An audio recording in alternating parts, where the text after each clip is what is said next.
বিচার ট্রাইব্যুনাল গঠন করে দোষীদের দ্রুততম সময়ে উপযুক্ত শাস্তি প্রদান করতে হবে। ক্ষতিগ্রস্তদের যথোপযুক্ত ক্ষতিপূরণ প্রদান ও পুনর্বাসনের ব্যবস্থা করতে হবে। আমাদের দ্বিতীয় দাবি, অনতিবিলম্বে সংখ্যালঘু সুরক্ষা আইন প্রণয়ন করতে হবে। সংখ্যালঘু সুরক্ষা আইন।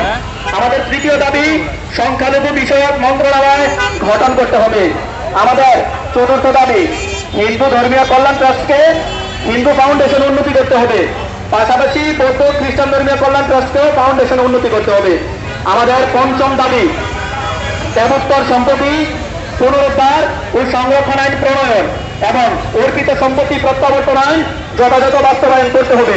আমাদের ষষ্ঠ দাবি, প্রতিটি শিক্ষা প্রতিষ্ঠানে সংখ্যালঘুদের জন্য উপাসনালয় নির্মাণ এবং প্রতিটি হোস্টেলে প্রার্থনা কক্ষ বরাদ্দ করতে হবে। আমাদের সপ্তম দাবি, সংস্কৃত ও পালি শিক্ষা বোর্ড আধুনিকায়ন করতে হবে। আমাদের অষ্টম দাবি, শারদীয় দুর্গাপূজার 5 দিন ছুটি দিতে হবে।